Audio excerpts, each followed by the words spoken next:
de este día y que tengamos la energía para seguir con los actos programados para este Claves. Tengo el honor de presentar a la doctora María del Carmen Parrino. Ella es doctora en educación del programa de intercambio de la Universidad Nacional 3 de Febrero y la Universidad Nacional de la MUS. Magíster en gestión universitaria de la Universidad Nacional de Mar del Plata, contadora pública universitaria de la Universidad Nacional de Lomas de Zamora, profesora en matemática y en física del Instituto Superior de Formación Docente. Es profesora de grado y posgrado, directora de tesis, investigadora, evaluadora y funcionaria con experiencia en la gestión de universidades públicas y privadas. Actualmente se desempeña como coordinadora académica de la Dirección de Posgrados de la Universidad Nacional 3 de Febrero, es directora adjunta de la Revista Argentina de Educación Superior e investigadora adjunta del Núcleo Interdisciplinario para la Formación y Estudios de la Educación. Es autora de numerosas publicaciones en educación superior, entre las que destacan los libros Evasión o Exclusión, Los mecanismos de la deserción universitaria y Capital académico. Recibimos con un caluroso aplauso a María del Carmen Parrino en la conferencia Una mirada al futuro de la educación, políticas para la dupla permanencia y abandono.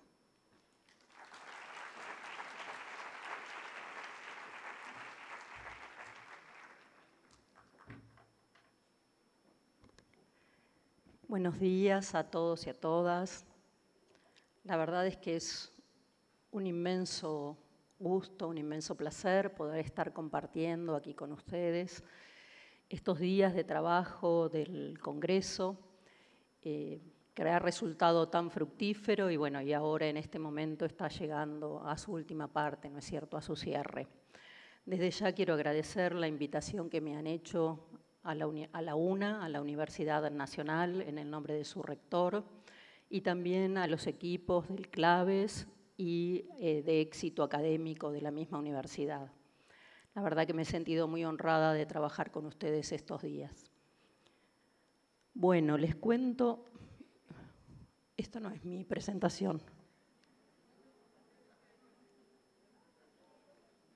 No es la presentación.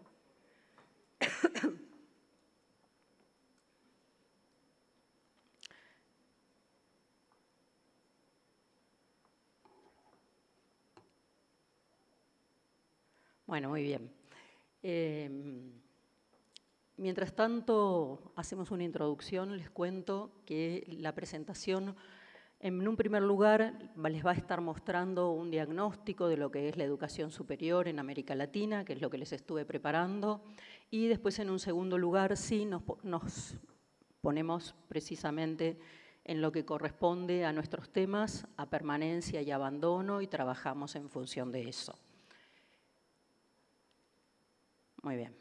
Una mirada al futuro de la educación superior, políticas para la dupla permanencia y abandono. Vamos a hablar de la educación y para comenzar a ver cuál va a ser nuestra perspectiva, lo haremos en términos de inclusión, equidad y calidad. Inclusión en cuanto a respetar la diversidad, en cuanto a tomarla como un valor. Equidad pensándolo como abreviar las brechas, reducir las brechas y darle a cada uno lo que necesita y no darle a todos lo mismo, que es cuando se hablaba de igualdad. Bueno, y equidad y calidad, que es en términos generales lo que vamos a estar hablando. Ya desde la Conferencia Regional de Educación Superior se postula la educación superior como un bien público y un derecho humano universal, y es un deber del Estado sostenerla. En cuanto a las tendencias que nosotros vamos a presentar en normas generales para la educación superior en América Latina, muchas de estas ya las estuvimos conversando a lo largo del Congreso, pero no obstante yo quería mencionárselas. Hablamos de la expansión sostenida de la matrícula con altas tasas de cobertura, una fuerte expansión institucional. Esto refiere a que se han creado numerosa cantidad de instituciones de educación superior para satisfacer precisamente esta demanda que ponía en fuerza la matrícula, y estas instituciones no siempre tenían la misma calidad. Se ha diversificado y ha resultado un estudiantado totalmente heterogéneo, como ustedes vinieron mostrando a lo largo de todas las ponencias, y otras modificaciones están dadas por la incorporación de las nuevas tecnologías en todos los ámbitos, por los desarrollos científicos y tecnológicos que se han acelerado incluso mucho más con la pandemia, los cambios en el modelo de enseñanza-aprendizaje, pasando de una enseñanza totalmente presencial a una enseñanza híbrida y todas las diferentes formas de las modalidades en línea, y una necesidad de desarrollo científico, tecnológico y educativo que desea aportar o que debería aportar al desarrollo de nuestros países en Latinoamérica precisamente. En este sentido, bueno, yo les traje algunos gráficos, toda la información está tomada de algunos análisis que hace tanto la UNESCO como la OCDE, como la CEPAL, el Banco Mundial, es decir, les fui tomando información de estos informes. Aquí les muestra cuál es la tasa bruta de matrícula y cuál fue el crecimiento de esta tasa bruta de matrícula, que es la que de alguna forma expresa la cobertura en educación superior, en las 2 décadas del 2000 al 2020. Tenemos que esa tasa de matrícula va aumentando en un 1% porcentual en la primera década y un 2% porcentual en la segunda, alcanzando a valores de 2020, que es lo que está mostrando el gráfico, 28,9 millones de estudiantes que ahora ya superaron los 30, son casi 31 millones. Aquí está tomado toda la matrícula en educación superior, es decir, grado, posgrado, y está incluido el posgrado y de todas las instituciones. ¿Cómo está compuesta esta matrícula? Bueno, tenemos parte en la educación pública, parte en la educación privada. En particular, hay algunos países como Uruguay, Argentina y México que tienen casi toda su matrícula abocada en instituciones de educación superior pública. Uruguay en un 83%, Argentina en un 81%, México el 69%. Mientras que la educación privada está concentrada en países como Chile, al 79%, Brasil al 74%, Paraguay, Perú al 68%, 67% y Costa Rica al 52%. Esto hace que, bueno, Costa Rica más o menos tiene mitad y mitad, ¿no es cierto? Educación pública y educación privada. Esto hace que los estudiantes se estén formando en estas distintas instituciones, pero además hay un porcentaje de estudiantes que trabajan, que participan de la educación terciaria, que es una educación que no está en todos los países, más breve, de más o menos unos 4 años, donde los estudiantes que inician esta educación tienen la posibilidad de tener un título en menor cantidad de años con más rápida salida laboral. Esto corresponde a Perú, Colombia, Argentina y Chile. En particular, estas instituciones de educación terciaria brindan carreras tecnológicas, carreras artísticas y también profesorados, por lo menos en el caso de nuestro país. En cuanto a la matrícula femenina, tenemos que participa de más del 50% en todo lo que es educación superior. Y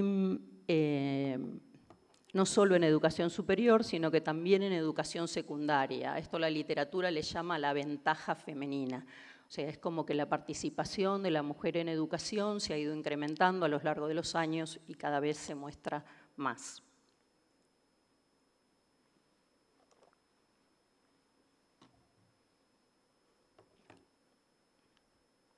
Bueno, muy bien. Un poco para desagregar cómo es esa composición de la matrícula en educación superior. Aquí les está mostrando la desagregación por nivel socioeconómico, donde pueden ver en la línea que está graficada en verde lo que corresponde al primer quintil, al quintil más pobre, y la línea que está más arriba al quinto quintil. Es decir, que desde el 2000 al 2019 Los estratos más bajos de la población se han duplicado en cuanto a su participación, pasando de un 10,3% a un 23,2%. Si bien se duplicó, por lo tanto hay un avance de esas franjas más desfavorecidas de la población, aún es muy mínima la participación, mientras que el quinto quintil pasó de un 90% a un 136%, es decir, donde se puede ver allí su crecimiento. Este otro gráfico corresponde a la evolución de la tasa de asistencia, es decir, cuántos estudiantes están participando de la educación superior, están asistiendo. Está dividido por quintiles de ingreso, lo mismo 2000-2019, y está desagregado por grupos de edad. Ahí van a ver en anaranjado el grupo de los más jóvenes, de 20 a 25 años, de 26 a 30 años y de 31 a 35 años. Entonces podemos observar en el año 2000 que es el 3,3% de los más jóvenes que pertenecen al primer quintil, cuando en el año 2019 llegan al 9,2%. Es decir, la cifra prácticamente se triplica, hablando solamente de los más jóvenes, ¿correcto? Ahora, lo que corresponde al quinto quintil, para la misma edad, prácticamente alcanza el 42%. Esto más que nada se los traje como para ver gráficamente, porque uno ve de un vistazo en el gráfico qué es lo que está pasando y cómo son nuestros estudiantes. Es decir, nos permite ver cómo está conformada la matrícula con bastante claridad. Este otro gráfico es muy similar al anterior, pero acá estamos revisando cuál es la graduación. La graduación en programas de 4 años o más, lo mismo desagregado por quintil de ingreso, y desagregado por edades también. Entonces aquí podemos ver que al año 2000, en anaranjado, tenemos un 1% de la población de los estudiantes más jóvenes pertenecientes al primer quintil. En el año 2020 eso llega al 4,3%. Es decir, que se cuadruplica para los más jóvenes solamente, los que logran graduarse, ¿sí? Se multiplican por 4 los que logran graduarse. No obstante, si comparamos entre el primer quintil y el quinto quintil en el año 2020, ahí vemos que el porcentaje de la población que pertenece a ese quintil corresponde al 24%. Es decir que por cada uno de los jóvenes de 20 a 25 años que se gradúa en el quintil más bajo en el año 2020, corresponde prácticamente 4 o 5 estudiantes que logran graduarse del quinto quintil. Entonces aquí observamos con claridad cuál es la necesidad de acompañar a estos jóvenes para que obtengan ese logro, ¿sí? Bueno, aquí este gráfico les compara la asistencia a la secundaria alta, que corresponde a la primera columna. En la segunda columna tenemos la asistencia a la educación superior y la graduación de la educación superior, la tercera columna. Esto está país por país, ¿sí? Simplemente es con un ánimo descriptivo, no es ofensivo hacia ningún país, ni nadie debe sentirse mal por lo que nos dan las cifras, ¿de acuerdo? Pero sin las cifras y sin los datos no podemos saber dónde estamos parados. Y lamentablemente hay muchos de nuestros países que no informan qué es lo que está ocurriendo por estrategia política o porque los valores no son los que desean mostrar. Pero es necesario poder participar de los valores para poder saber dónde estamos parados cada uno de nosotros y qué estrategias tenemos que aplicar en función de esto. Entonces aquí, bueno, les describo. Esto está tomado, los datos están tomados de Citial UNESCO y Citial desagrega en 3 niveles socioeconómicos, bajo, medio y alto, con el 30% para el bajo, el 30% para el medio y el 40% para el alto. Entonces, la primera columna, como les decía, muestra la asistencia secundaria alta, pero la segunda columna, ese escalón que ven, es la asistencia a la educación superior. Es decir, que en ese primer escalón ya hemos perdido una cantidad de estudiantes de los que lograron graduarse en la secundaria, ¿correcto? Y el otro escalón corresponde a cuál es la graduación en la educación superior. ¿Sí? No sé si se comprende, espero que sí. Los colores les muestran cada uno de los estratos sociales, desde el bajo al medio al alto. y bueno, en cada uno de los países.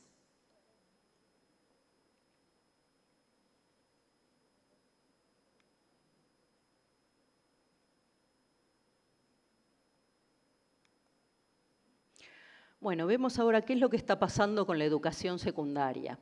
Vi varias exposiciones que han trabajado sobre el tema de relación entre educación secundaria y educación superior. La educación secundaria suele ser el eslabón más débil de toda la cadena que corresponde a los distintos niveles de educación. O sea, si vemos preescolar, nivel primario, nivel medio y educación superior. Si bien los países han hecho un gran esfuerzo por extender la obligatoriedad en cuanto a años de participación en la educación media, esto más o menos corresponde a unos 13 o 14 años, donde están contados los años que corresponden a la educación primaria, más algún año en la educación inicial, un preescolar, 1 o 2 años según los países, y a partir de ahí algunos años en la educación secundaria. La secundaria, lo que estuvimos viendo, UNESCO lo desagrega en secundaria baja y secundaria alta. Esa parte de secundaria baja hay países que lo tienen incorporado a la primaria y hay otros países que lo tienen incorporado a la secundaria, ¿de acuerdo? Pero no interesa. La idea de la extensión de la obligatoriedad es mantener más años a los niños y a los jóvenes en el sistema educativo, cosa que no siempre se logra, es decir, no nos alcanza con la obligatoriedad para tener a los jóvenes en el sistema, para que realicen buenos aprendizajes y para que terminen y finalicen esa educación secundaria. En cuanto a los problemas que aparecen en la educación en esta etapa, corresponden mencionar la repitencia y la sobredad como dos problemas muy importantes y muchos países mencionan el embarazo adolescente como un tercer problema de los que deben ocuparse en esa etapa. Las tasas de graduación, así a nivel general, más o menos son un 40% para Uruguay, más del 60% para México, Costa Rica y Paraguay, más del 70% para Argentina, Brasil, Ecuador y Colombia, y más del 80% para Chile y Perú. Entonces, acá ya tenemos una primera instancia en la cual podemos ver que quedan excluidos directamente de la educación superior todos aquellos que no consiguen la graduación en la escuela secundaria, porque es condición para poder ingresar. Además, observamos que las escuelas tienen, esto también lo han mencionado varias veces, tienen mucha diferencia tanto en su infraestructura como en su equipamiento, como en los profesores que dictan clase y la formación de los docentes. Esto produce poca calidad de los aprendizajes y muy bajo rendimiento, que es lo que ahora vamos a ver en esta otra diapositiva. Acá tenemos los resultados de la evaluación de las pruebas PISA al año 2022 en estudiantes de 15 años. Y no es para ponerse contentos porque los porcentajes que ustedes ven ahí son los porcentajes que no logran aprobar los estudiantes, no que logran aprobar, sino que no logran aprobar.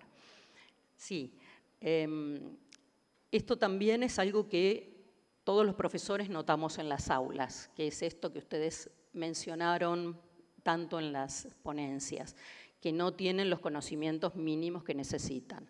Bueno, si ustedes ahí tienen 3 barras, la primera en verde oscuro es la que corresponde a matemática, la segunda corresponde a lengua y la tercera barra en verde claro corresponde a ciencias, ¿sí? Entonces, como pueden observar, países como Argentina, Brasil, Colombia, Costa Rica, más del 70% no logra un aprendizaje mínimo en matemática, ¿sí?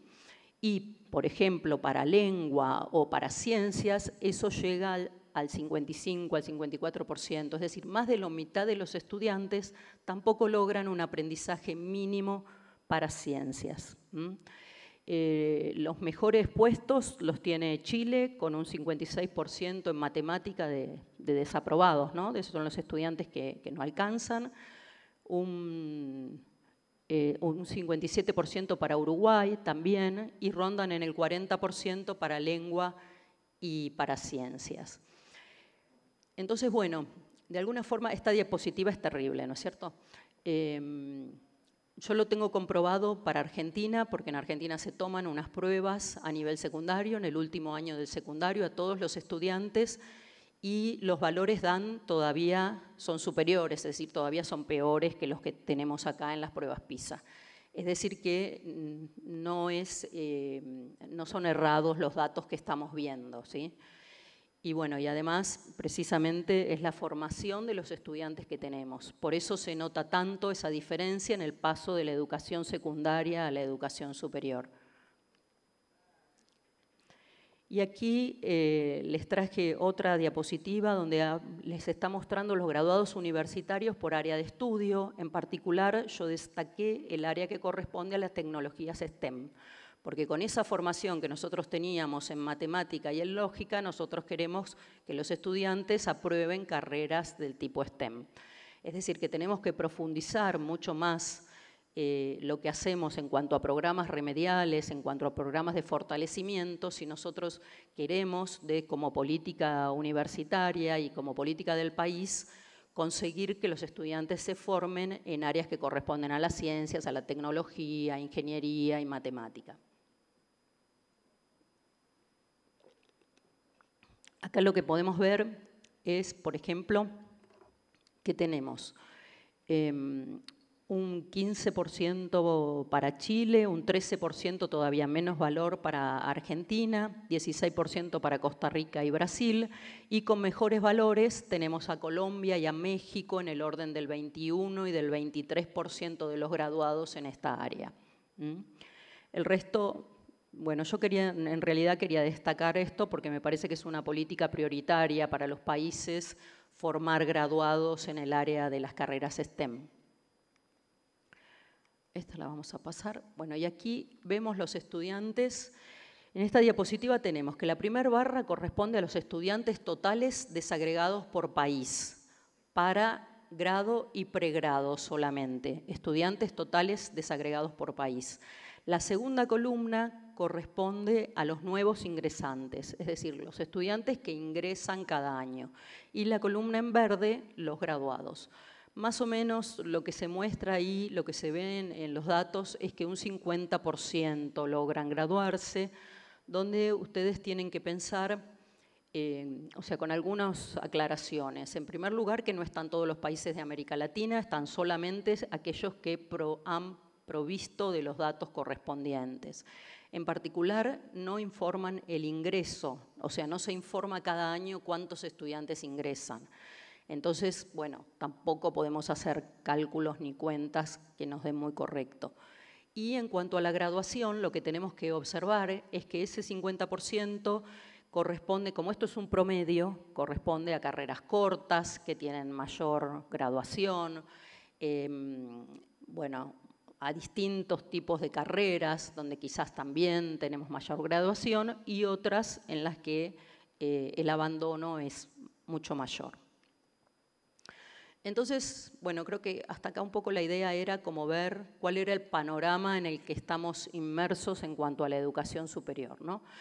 Así que acá nos ponemos a pensar, bueno, ¿cuáles son nuestros estudiantes? Ya realmente se habló bastante del tema, de todo lo que es la heterogeneidad de los estudiantes en las aulas y que estos estudiantes son diferentes por varios motivos, en cuanto al nivel de ingreso, lugar de residencia, educación de los padres, los objetivos puestos en la educación superior, pero también surgen todos estos problemas que ahora también estamos viendo en los estudiantes, como problemas de tipo emocionales, que se comprometen distinto, que utilizan las tecnologías de una forma distinta, que no estudian de la misma manera como se estudiaba anteriormente. Entonces, es todo un desafío para los profesores enfrentarse a estas situaciones.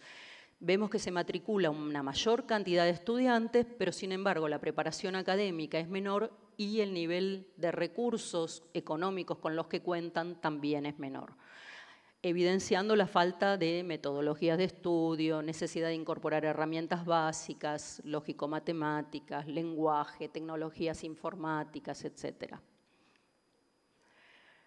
¿Dónde tenemos matriculados a los jóvenes según grupos de edad? Acá nos está mostrando de 15 a 19 y de 20 a 24.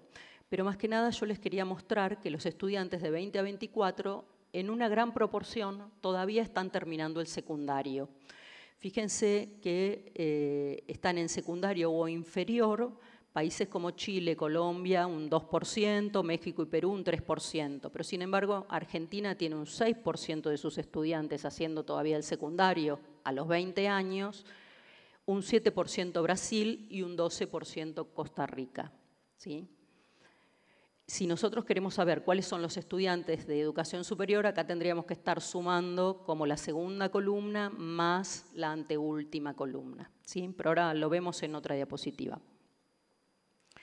Bueno, y esta es otra característica de la población de los estudiantes, que es qué están haciendo durante sus estudios secundarios, ¿sí?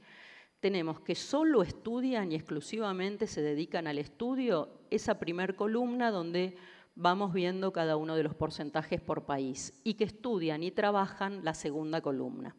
Quiere decir que en las dos primeras columnas reúne los jóvenes que efectivamente se encuentran estudiando. Eso corresponde a un 55% para Chile, un 50% para Costa Rica, Argentina un 47%, y después tenemos, por ejemplo, Colombia con un 32%, México con un 39%, Brasil con un 37%. Esos son los jóvenes que tenemos estudiando. Después hay otros jóvenes que se encuentran trabajando exclusivamente, ¿está bien? Y un cuarto grupo, que a mí por lo menos es siempre el que más me preocupa, que son jóvenes que no están estudiando y tampoco trabajando, y que ahí deberíamos investigar un poquitito en qué están, qué es lo que están haciendo, porque seguramente son trabajos informales o, bueno, una serie de cuestiones propias de la época, ¿no? Y fíjense que los porcentajes son más del 20%, el 24%, es decir, la cuarta parte de nuestros jóvenes no están ni estudiando ni trabajando.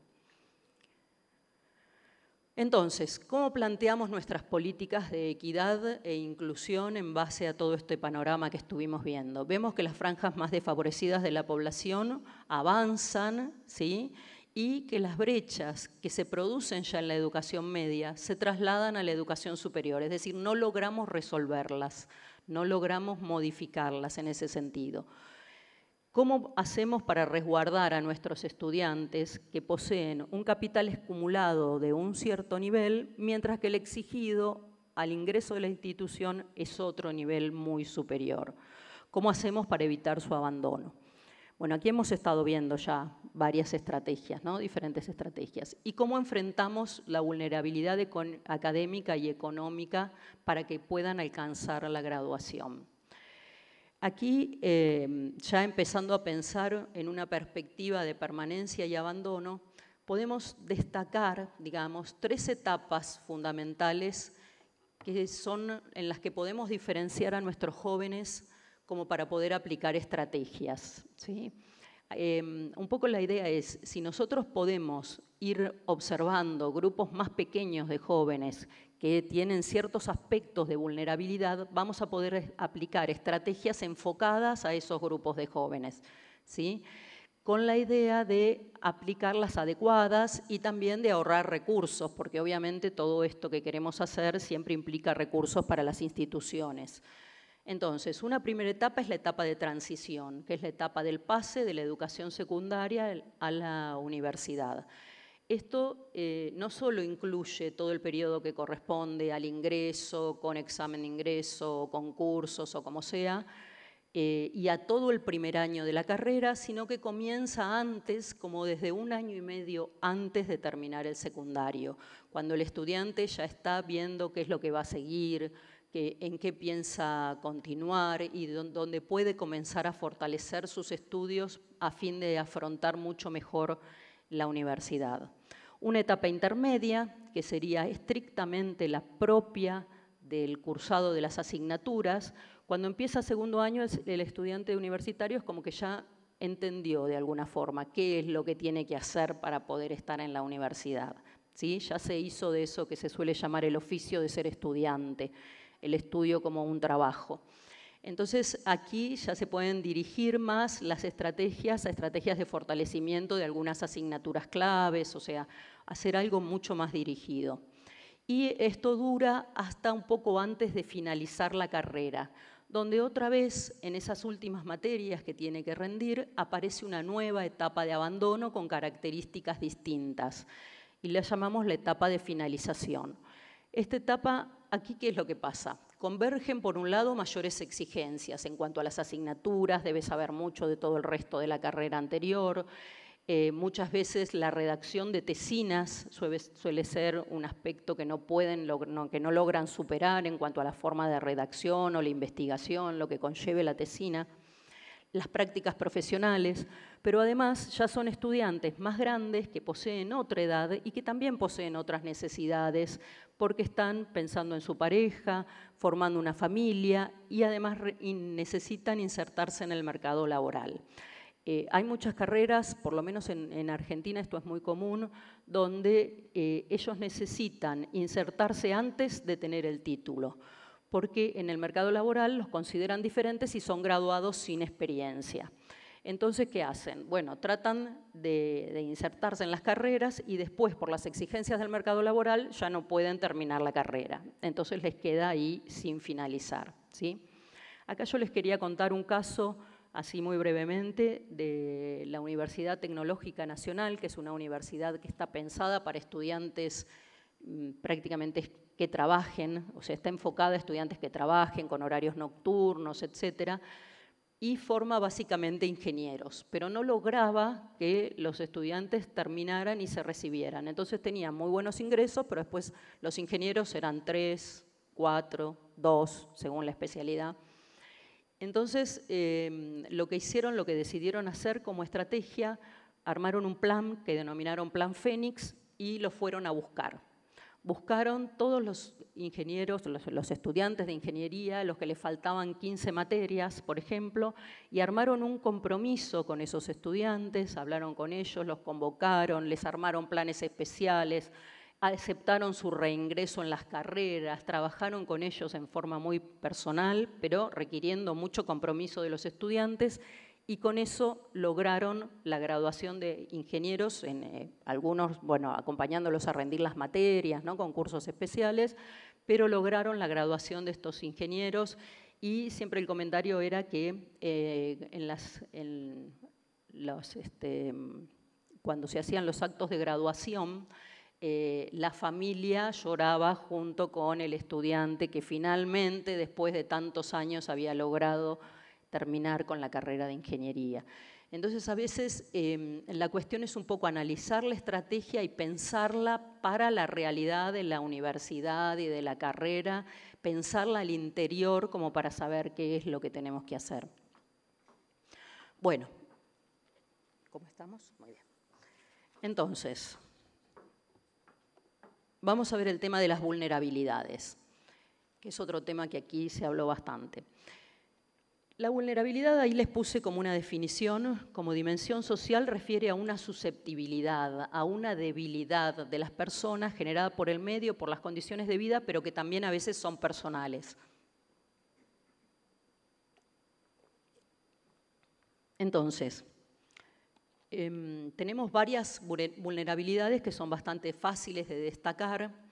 Una de ellas es la vulnerabilidad académica. Estos estudiantes con capital cultural y escolar acumulado insuficiente, que no les alcanza para el ingreso, generalmente corresponden a la primera generación de estudiantes universitarios en las familias.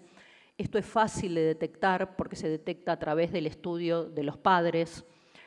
Recursantes y repitentes, que también son datos que tenemos en la institución, y estudiantes que prolongan la carrera a lo largo de los años y que no logran finalizarla. Lo que tenemos que pensar aquí es que estos estudiantes, por lo general, no participan de una sola vulnerabilidad, sino que participan de más de una, con lo cual están mucho más afectados que lo que nosotros pensamos. Entonces, una segunda vulnerabilidad que aparece mucho en las investigaciones y también lo he visto en las exposiciones es la vulnerabilidad socioeconómica, que es a la que habitualmente se les atribuye como todos los problemas. Bueno, tiene problemas económicos y por eso no continúa, tiene problemas económicos y por eso no puede seguir. Pero si nosotros miramos un poquitito hacia el interior de este grupo de estudiantes que tiene este problema, esta vulnerabilidad, vemos que hay muy distintos casos. Entonces esto lo que nos permitiría es diversificar la posibilidad de otorgar becas según cuál es el problema del estudiante y cuál es su necesidad puntualmente. Tenemos estudiantes que trabajan solo para contribuir con sus gastos en la universidad, pero tenemos otros que son trabajadores que estudian. Trabajadores que estudian en el sentido de que su prioridad es el trabajo, no el estudio. Primero deben trabajar y si trabajan pueden estudiar. Aquí, ¿qué es lo que pasa? Ellos son sostén de sus familias muchas veces o deben autosostenerse puntualmente. Después hay estudiantes que pertenecen a familias del primer quintil con muy bajos ingresos, por debajo de la canasta básica, y que además poseen algunos problemas en su propia familia, como padres desempleados, jubilados, con discapacidad, etcétera, y otros problemas. Otro grupo corresponde al de los estudiantes tardíos, la bibliografía lo llama muchas veces de segunda oportunidad, que son estudiantes que tienen más de 25 o 30 años o más y que ya están muchas veces insertos en el mercado laboral, que recién inician sus estudios universitarios en ese momento, pero que pueden ya tener una familia. Y otro grupo de estudiantes son los responsables de hogares monoparentales. Estos serían los padres o madres solteras, que tienen que hacerse cargo de sus hijos en el hogar y la dificultad está en quién cuida los niños mientras que voy a estudiar. Es decir, que son todos distintos perfiles dentro del mismo problema de la vulnerabilidad socioeconómica. Bueno, otros grupos a los que ya también el Congreso estuvo haciendo atención. El reconocimiento a la diversidad como valor. Entonces aquí tenemos la pertenencia de los estudiantes a distintos grupos, como ustedes ya estuvieron trabajando bastante, estuvimos acá con el profesor Luis Enrique trabajando, problemas que se presentan a raíz de la pertenencia de los estudiantes o bien a pueblos originarios, a pueblos indígenas, afrodescendientes, o ante la diversidad religiosa o sexual, migrantes, inmigrantes y desplazados, y las personas con discapacidad, donde cada grupo requiere como una atención especial y diferente dentro del resto de los estudiantes. Y una cuarta vulnerabilidad importante a tener en cuenta, porque también nos trae problemas en cuanto a la desigualdad, que es en la zona de procedencia de los estudiantes.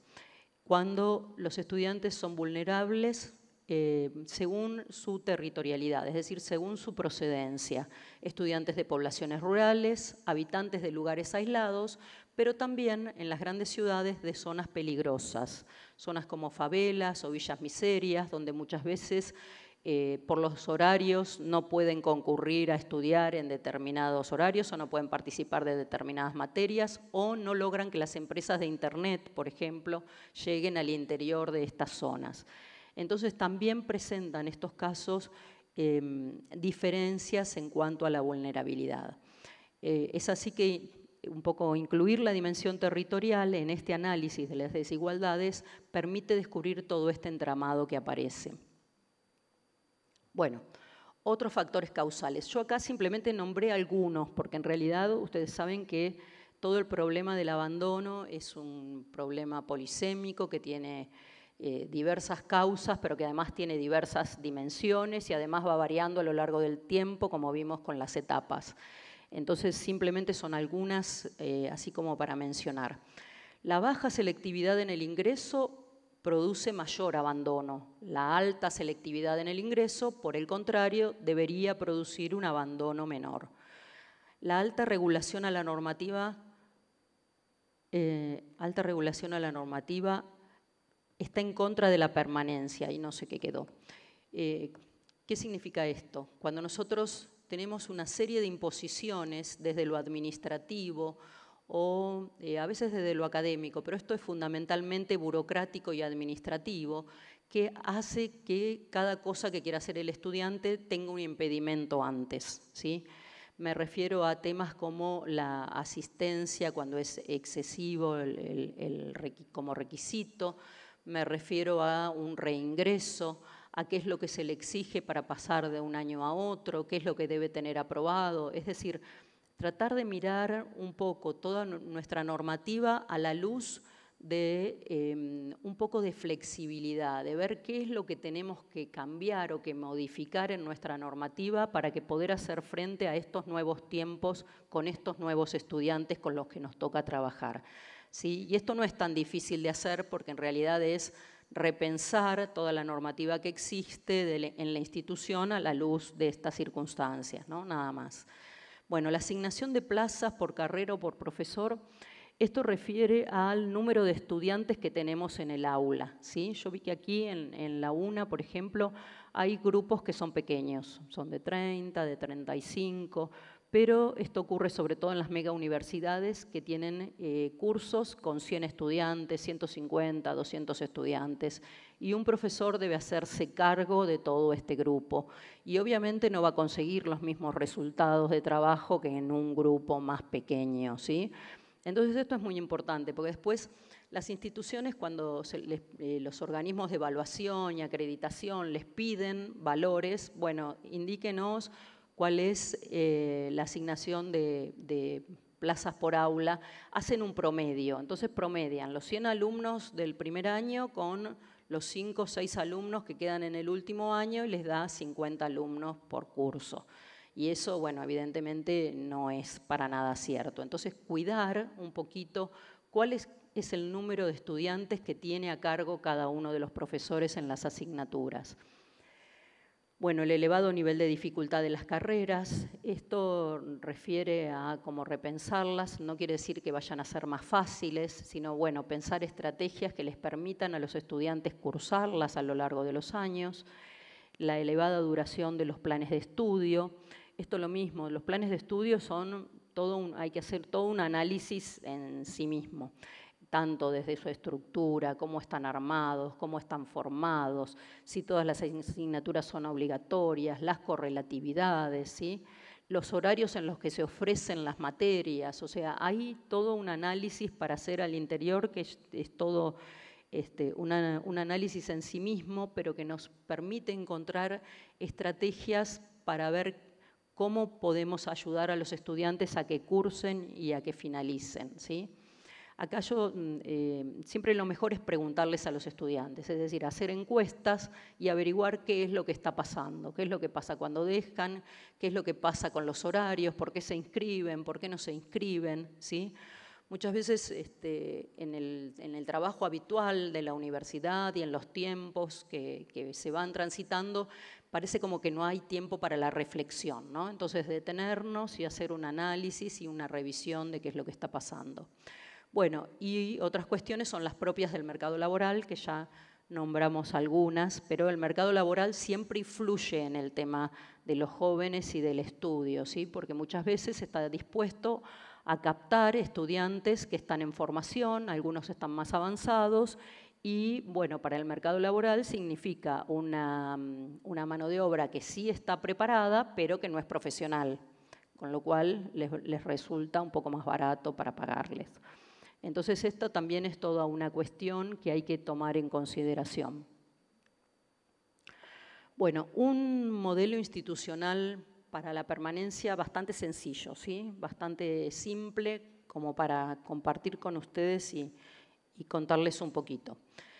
En el corazón, en el medio, tenemos nuestra área académica institucional, no porque no sean importantes las otras áreas de la universidad, como la investigación o la extensión, sino porque es lo que más hace a la cuestión que nos está preocupando. Entonces, en el centro, el área académica. Después tenemos que considerar un sistema estadístico. Es fundamental tener datos y saber cómo estamos cada uno según su situación, o sea en una asignatura, sea en una carrera, sea en la universidad o sea a nivel del sistema de educación superior o a nivel del país. Necesitamos armarnos de datos para poder hacer un buen diagnóstico y para poder saber qué caminos debemos seguir en función de eso. Entonces, un buen sistema estadístico. Y además, el área de investigación educativa o el área de investigación de la universidad que puede brindar grandes apoyos y grandes ayudas tanto al sistema estadístico como a todo el resto. ¿Por qué? Porque mediante, como les contaba hace un ratito, mediante la elaboración de encuestas, mediante investigaciones dirigidas a las problemáticas que tenemos, podemos profundizar qué es lo que está pasando y no tener una mirada más del, bueno, a mí me parece que, o yo observo tal cosa.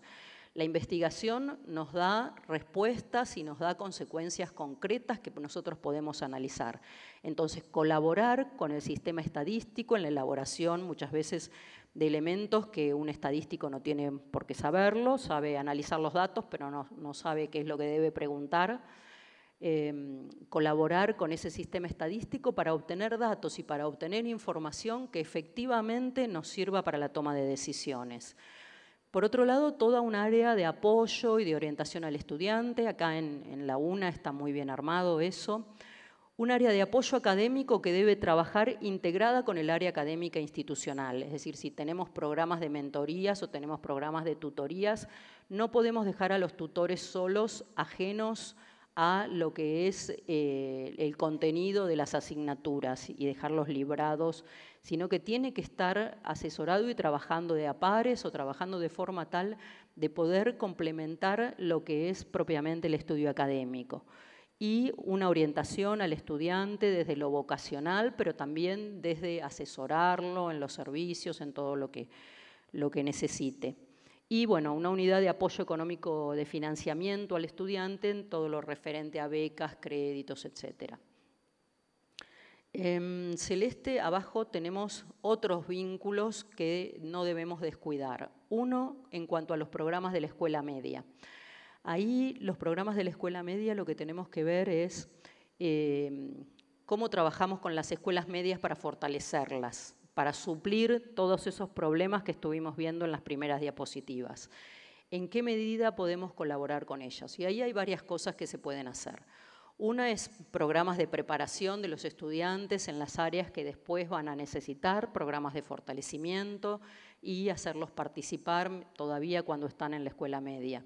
Pero también hacerlos participar de proyectos comunes a los que tenemos en la institución, es decir, sumarlos por áreas o sumarlos por carrera, porque así ya los vamos entusiasmando y los vamos haciendo conocer qué es la universidad. No dejarlo exclusivamente a este momento que ustedes llaman de inducción o de conocimiento, sino que se puede trabajar ya desde antes con los jóvenes, que además son muy creativos y tienen unas ideas maravillosas, y se pueden comenzar a aplicar en trabajos que les corresponden a la educación superior, es decir, irlos incorporando. Y otra de las cuestiones que tenemos que llevar adelante, más propiamente, es el fortalecimiento de los cuadros docentes. Es necesario fortalecer a los profesores, ¿sí? Hacer capacitaciones en servicio y también trabajar en cuanto a la formación de los profesores para que estén bien formados y para que mejoren sus capacidades y sus posibilidades para trabajar con los estudiantes, porque para ellos también hay cambios, no es que solamente nos llegan aquí a nosotros, ¿sí? Sino que ellos también tienen esos cambios. Bueno, muy bien, creo que vamos bien. Gracias. Bueno, y otros vínculos refiere a otros ámbitos que también son necesarios tratar de desarrollar, como la familia, ¿sí? Hace años la familia nunca se la consideraba en el ámbito universitario, para nada. Pero ahora los chicos es como si tuvieran la edad pero fueran más jóvenes que antes. Entonces, bueno, de pronto el acompañamiento de la familia resulta fundamental para poder conseguir que los estudiantes se mantengan en la educación superior, ¿sí? Porque la familia puede funcionar a favor o en contra. Si funciona a favor, los acompaña, los ayuda, los alienta, pero si funciona en contra, les solicita cosas, les exige, tiene demandas y los estudiantes no pueden dedicarse al estudio. Otro ámbito que suele funcionar muy bien como apoyo es el ámbito laboral. Los estudiantes que trabajan, generalmente los mismos colegas del trabajo, están esperando que se gradúe, que apruebe cada materia, van haciendo como un seguimiento de su propia historia.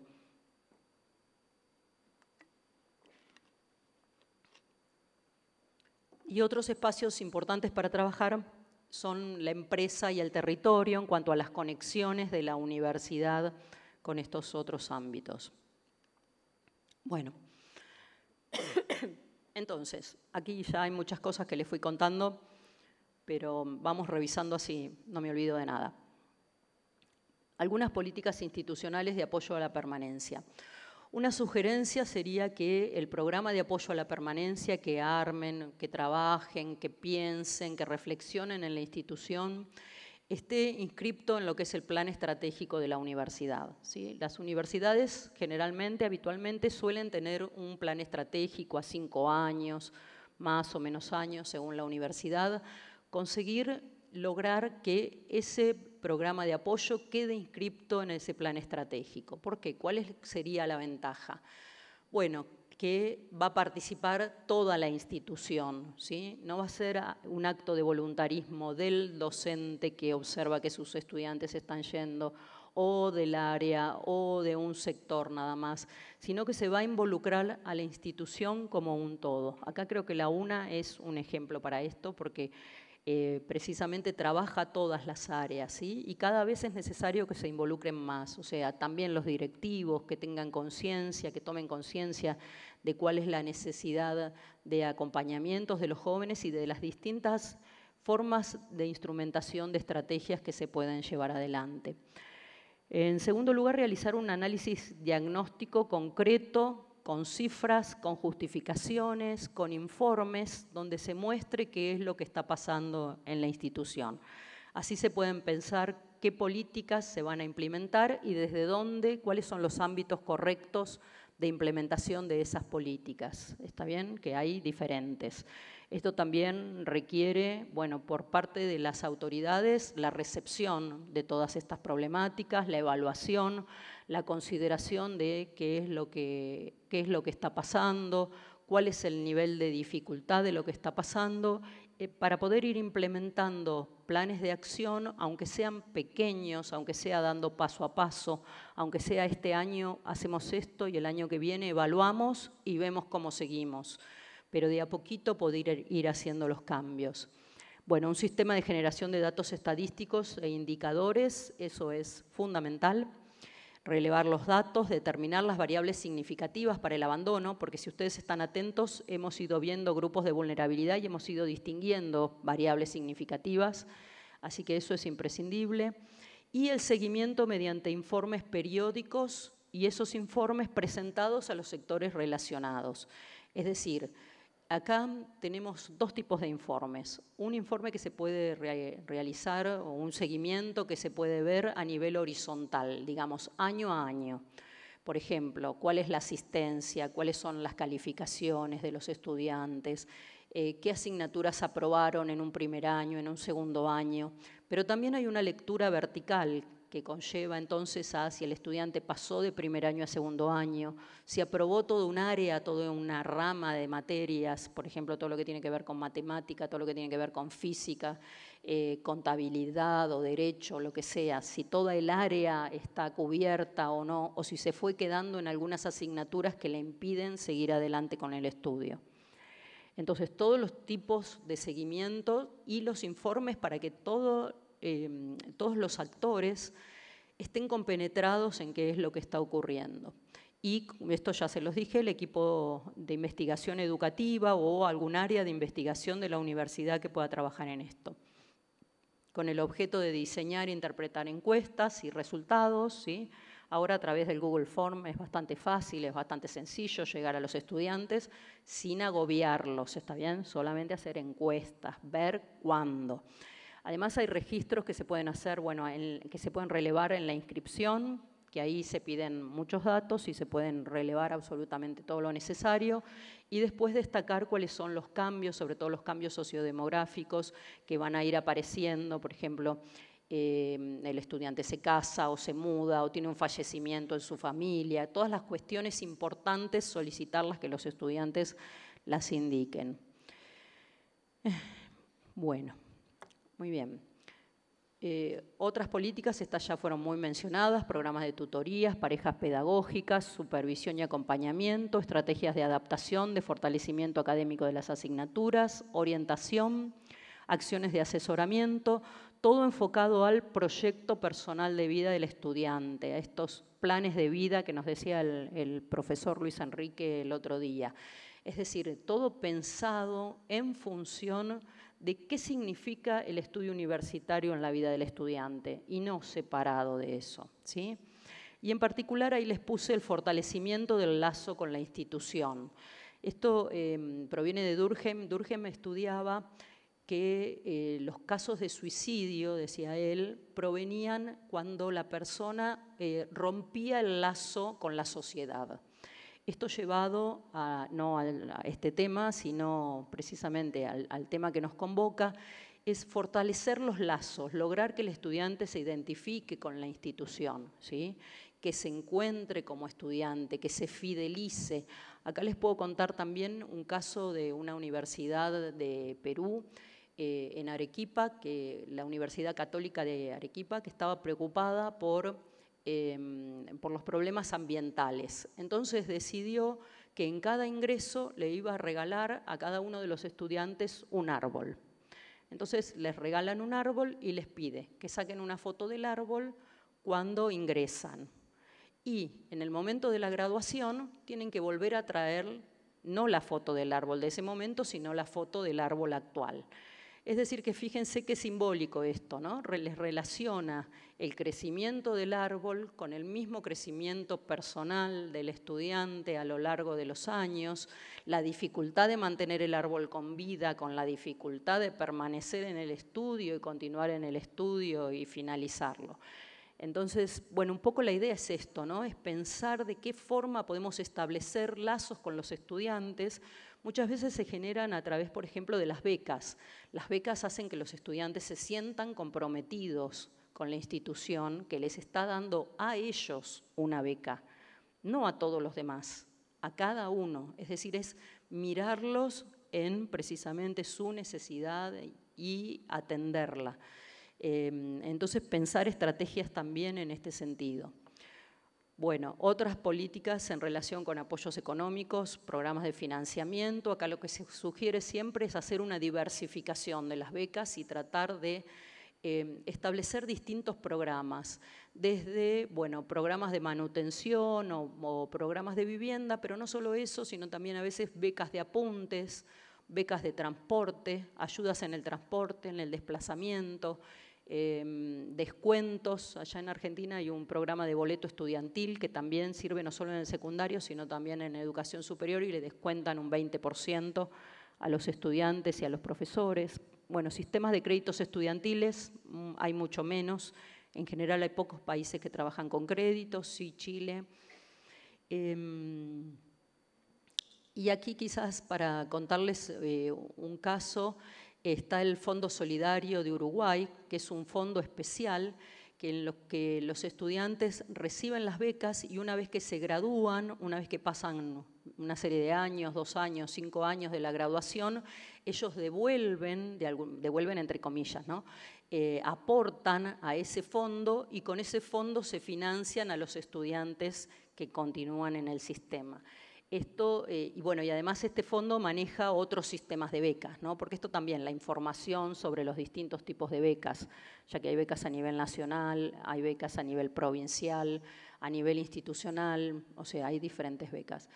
Y hay algunos organismos que también proveen becas. Entonces, un área dedicada a poder brindar al estudiante información sobre dónde puede pedir una beca. No solo proveerle, sino también ayudarlos, asistirlos en eso. Bueno, y programas con la escuela media, creo que ya les conté, acompañamiento y fortalecimiento en la transición y trabajo permanente, profundo, con sobre todo las escuelas de la zona de influencia, es decir, revisar en la zona de influencia de la universidad cuáles son las escuelas, elegir 2, 3 y comenzar a trabajar y después cada año ir incorporando una escuela más, 2 escuelas más. Bueno, Esto creo que ya se los conté, la formación de maestros y de profesores de educación primaria y secundaria, acordar con las instituciones que sea necesario, con las jurisdicciones, revisar los planes de estudio, de formación de los docentes, a ver qué falencias puede tener y sobre todo, y esto es muy importante, jerarquizar la carrera docente. La carrera docente, sobre todo en primario, a lo largo de los años, ha sufrido mucho y está muy deteriorada en la mayoría de nuestros países de América Latina. Chile sí tuvo un buen programa que instaló hace ya varios años, donde se destaca el valor que tiene el docente, donde se lo destaca en función de la educación. ¿Ya estamos? Uy. Bueno, entonces vamos a pasar rápidamente a las conclusiones. Más o menos ya hemos visto todos los temas, o sea, ya todos los que les quería contar se los he podido contar. Algunas conclusiones para finalizar.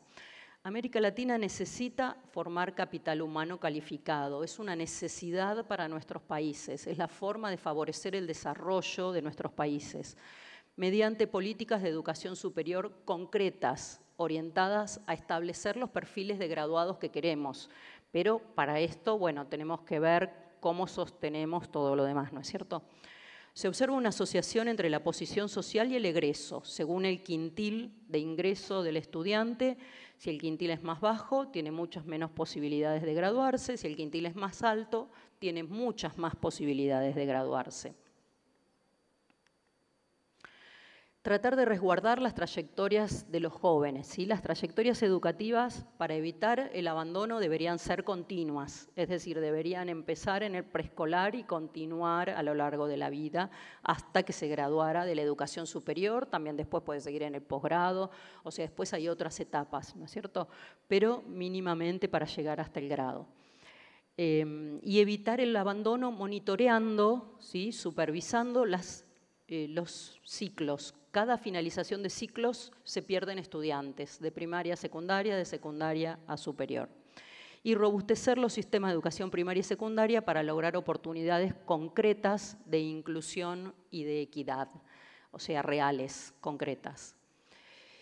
Y la instalación de la cultura de cuidado de la permanencia y de la graduación que requiere a nivel institucional una política que comprometa a la institución como un todo, en forma integral, para poder llegar a ese logro, sumando, bueno, siempre la calidad, ¿no es cierto?, a las políticas de inclusión y de equidad. Bueno, y ya para terminar, esta frase que a mí me gusta mucho, que es de La educación encierra un tesoro, de Jacques Delors, que por más que pasan los años, uno ve que siempre se mantiene vigente, ¿no es cierto? La educación se ve obligada a proporcionar las cartas náuticas de un mundo complejo y en perpetua agitación, y al mismo tiempo la brújula para poder navegar en él. Es decir, la educación debe ocuparse de ambas cosas, ¿no es cierto? Así que, bueno, creo que hay una tarea por delante para realizar. La preocupación sobre el tema está, porque por eso todos nosotros estamos aquí hoy reunidos. Se observa que esto ha llevado mucho trabajo de parte de cada uno de los que hicieron las ponencias, las investigaciones, los trabajos en las distintas instituciones, pero bueno, no es suficiente. Así que no hay que bajar los brazos, sino hay que seguir trabajando y con mucho ahínco, porque bueno, lo que está por delante es la graduación del estudiante y eso significa un poco como lo dijo nuestro joven universitario que abrió el otro día la sesión del Congreso. Eso refiere a los sueños, a los deseos, a todo lo que tiene que ver precisamente no solo con el estudiante, sino también con su familia y a veces también con su ámbito de pertenencia. Entonces creo que estamos en un buen camino, pero bueno, debemos continuar y seguir trabajando. Así que bueno, muchas gracias por la atención y espero que les sirva para reflexionar y como para pensar también estrategias cada uno desde su lugar de trabajo. Muchas gracias.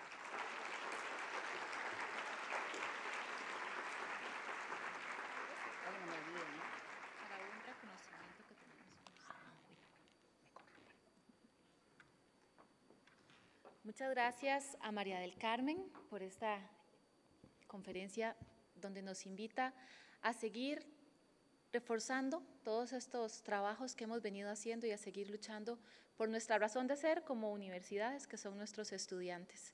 Le voy a pedir el favor a doña Marianela Rojas Garbanzo, rectora adjunta de la Universidad Nacional, y a don Randall Hidalgo Mora, vicerrector de docencia, que puedan subir al escenario para hacer entrega a doña María del Carmen de un reconocimiento por todo el apoyo que nos ha dado en esta valiosa conferencia.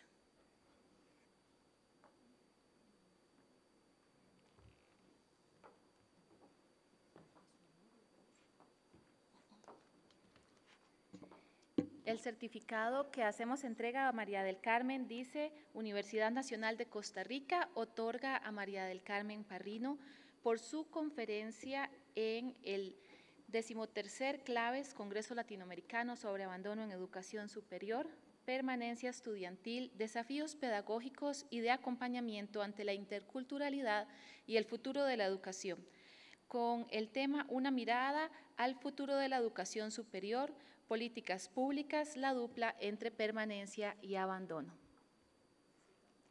Un aplauso, por favor, para ellos.